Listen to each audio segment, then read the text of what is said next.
കുരുക്ഷേത്ര യുദ്ധഭൂമിയിൽ നടന്ന ഒരു സംഭവത്തിലേക്ക് നമുക്കൊന്ന് ശ്രദ്ധിക്കാം. അർജുനനും കർണനും കൂടെ പൊരിഞ്ഞ യുദ്ധം നടക്കുകയാണ്. ശ്രീകൃഷ്ണനാണ് സാരഥിയെന്ന് പ്രത്യേകിച്ച് പറയേണ്ട കാര്യമില്ലല്ലോ. ആ സമയത്ത് കർണൻ്റെ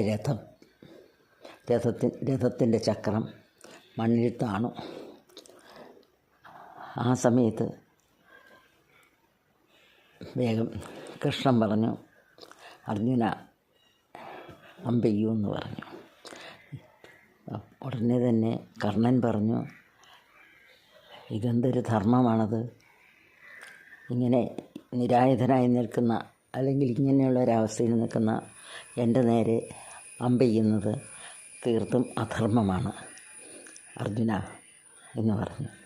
കൃഷ്ണൻ പറഞ്ഞു, കർണ, വിളിച്ചത് കർണ എന്നല്ല, വിളിച്ചത് സൂതപുത്ര, നിനക്ക് ഇന്നു മുതലാണ് ധർമ്മചിന്തകളൊക്കെ ഉണ്ടായത്.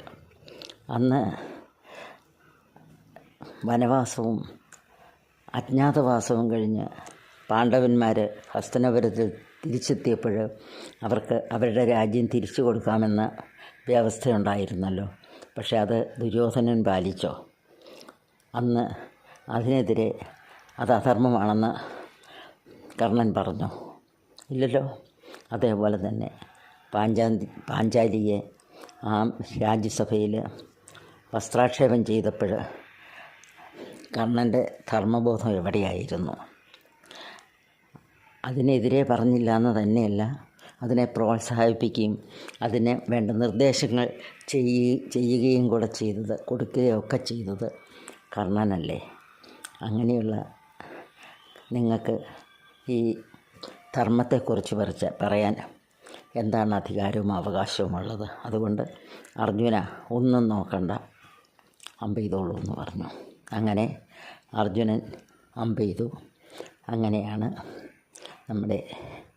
അവരുടെ എല്ലാം പാണ്ഡവന്മാരുടെ ജ്യേഷ്ഠനായിട്ടുള്ള കർണൻ ഇഹലോകവാസം വെടിഞ്ഞത്.